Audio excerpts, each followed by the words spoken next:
शांताकारं भुजगशयनं पद्मनाभं सुरेशं विश्वाधारं गगनसदृशं मेघवर्णं शुभांगं लक्ष्मीकान्तं कमलनयनं योगभिर्ध्यानगम्यं वंदे विष्णुं भवभयहरं सर्वलोकैकनाथं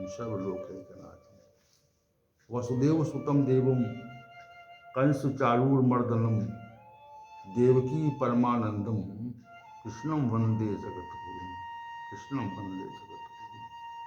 कृष्णाय वासुदेवाय हरे परमात्मने प्रणतक्लेशनाशाय गोविंदाय नमो नमः।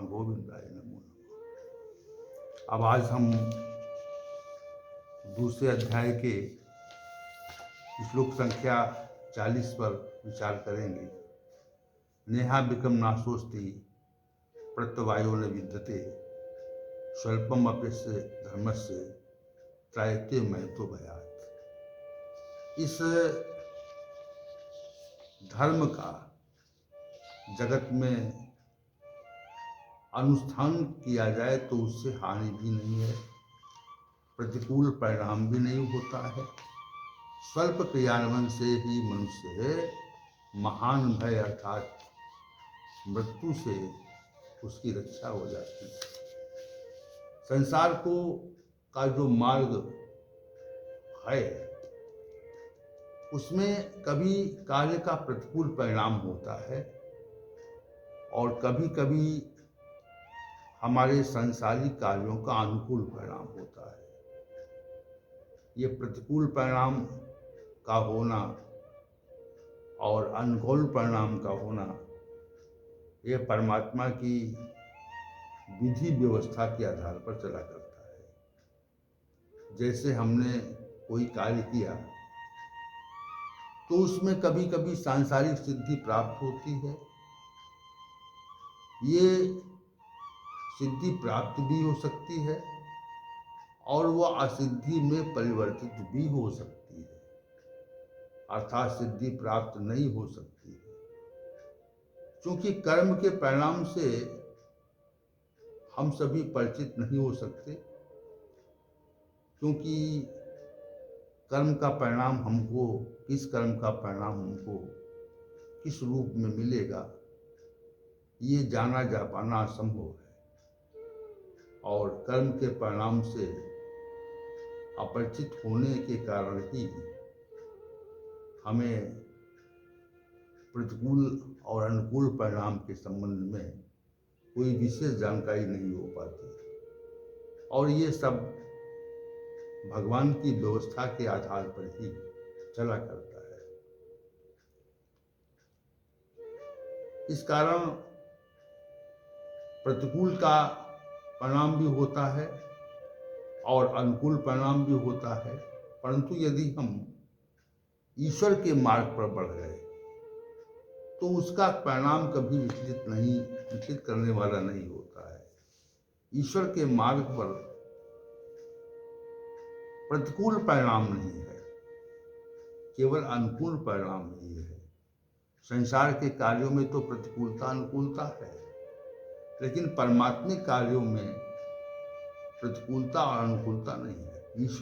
यदि हम ईश्वर की ओर बढ़ गए तो उसका परिणाम कभी विचलित करने वाला नहीं होता है। ईश्वर के मार्ग पर चलने वाले मनुष्य को केवल शांति ही प्राप्त होती है, परम शांति प्राप्त होती है। जैसे हम जब सुरम पहाड़ियों की यात्रा करते हैं तो चारों ओर मनोरम और मनोहारी दृश्य उपस्थित होते हैं। ये एक लौकिक उदाहरण है। इसी प्रकार जब हम ईश्वर के मार्ग पर चलने को उन्मुख होते हैं तो वहाँ पर अशांति और दुख नहीं है। हमारा ईश्वर के मार्ग पर चलने का जो कार्य है, अर्थात परमात्मा के साक्षात्कार का जो प्रयास है, उसका परिणाम कभी प्रतिकूल नहीं होता और हमें प्रतिकूल दोष भी नहीं लगता। सांसारिक कार्य के परिणाम का तो उल्टा दोष होता है, परंतु भगवान के पथ का थोड़ा सा भी सेवन किया जाए तो वो हमें मुक्ति को ले जाता है। इसी तथ्य को श्री भगवान ने नेहा विकम नाशोस्ति प्रत्यवायो न विद्यते कहकर व्यक्त किया है। इस धर्म का थोड़ा सा भी पालन करने पर मनुष्य को संसार में जन्म और मरण रूपी महान भय से मुक्ति प्राप्त हो जाती है।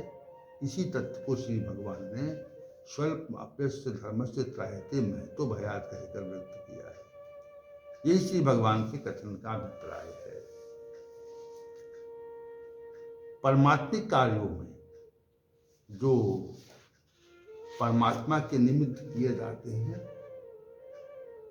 उनमें प्रतिकूलता का तो आभास है ही नहीं, मात्र अनुकूलता का आभास है। ये विशेष बात एक बात है। दूसरी बात यह है कि वो जो कार्य परमात्मिक कार्य हैं वो मनुष्य को महान भय से मुक्त कर देते हैं। जो ये मृत्यु रूपी महान भय है इससे मनुष्य को निश्चित रूप से मुक्ति प्राप्त हो जाती है। यहाँ पर कर्मयोग साधन से विपरीत परिणाम नहीं होता ऐसा कहकर मनुष्य के द्वारा जो भी कर्म किए जाते हैं एक तो वो निष्काम भाव से होते हैं और दूसरे सकाम भाव से होते हैं। तो निष्काम भाव से होने वाले कर्मों में फल की आसक्ति का परित्याग रहता है, अर्थात फल की प्राप्ति की इच्छा के लिए कर्म किया जाता है और उसे सकाम कर्म कहते हैं। और फल की आसक्ति का त्याग करके जो कर्म किया जाता है उसका परिणाम प्रतिकूल नहीं होता। वो जितना अधिक किया जाता है उसका परिणाम अनुकूल नहीं होता, प्रतिकूल नहीं होता। जैसे हमने किसी गरीब की सेवा की और मन में ये भाव नहीं रहा कि इस सेवा से हमें कुछ प्राप्त हो जाएगा, तो इसी को फल की इच्छा का परित्याग कहते हैं। हम जानते हैं कि इस गरीब की स्थिति हमारी सहायता वापस करने की नहीं है, फिर भी हम जानबूझकर ये भाव रखते हैं इससे अच्छा परिणाम मिलेगा, तो यही सकाम कर्म है।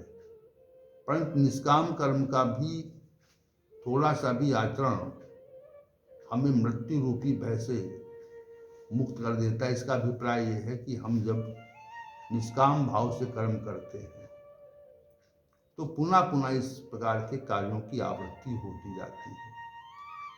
इससे एक तो हमारा स्वभाव परिवर्तित होता है और दूसरा भगवान के कार्य में सहयोग रूपी कृपा मिलती है और सामंजस्य से कार्य आगे बढ़ जाता है। इसका परिणाम ये होता है कि साधक ये विचार करता है कि हमने पर्याप्त कार्यफलों की आसक्ति का परित्याग कर दिया है। इस कारण हमें मृत्यु का क्या भय है? मृत्यु का भय उन लोगों को होता है जो दुष्कर्मी होते हैं।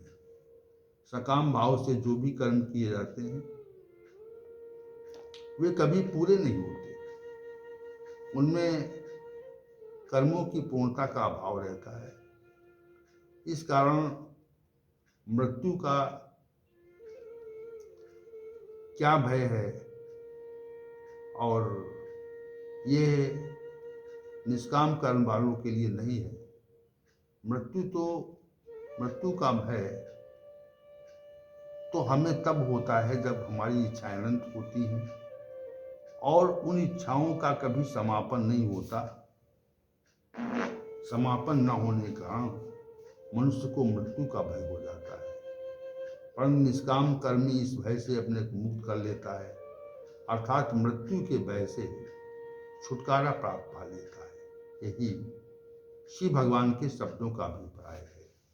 तो श्लोक संख्या 39 और 40 पर जो 4 सत्र चले उसमें विशेष रूप से ही कहा गया, इसी भगवान ने कहा कि अब तक हमने सांख्य विषयक बात कही है, अब कर्मयोग विषयक बात कहेंगे, जिससे कर्म बंधन का विनाश हो जाएगा और इससे उल्टा फल लोभ दूष भी नहीं लगता और इस धर्म का पालन करने से मनुष्य महान भय से मुक्त हो जाता है। अब श्री भगवान सकामी भक्तों के साथ निश्चयात्मक बुद्धि वालों के संदर्भ में कथन कर रहे हैं और वेदों के सकाम कर्म के विषय का प्रतिपादन करना चाह रहे हैं। इसी के श्री भगवान ने जो संख्या 41, 42, 43 और 44 कही है, जो हमारा अग्नि सत्यों का विषय है। ओम सहनावतु सहनौ भुनक्तु सह वीर्यं करवावहै तेजस्विनावधीतमस्तु मा विद्विषावहै। ओम शांति ही शांति ही शांति ही।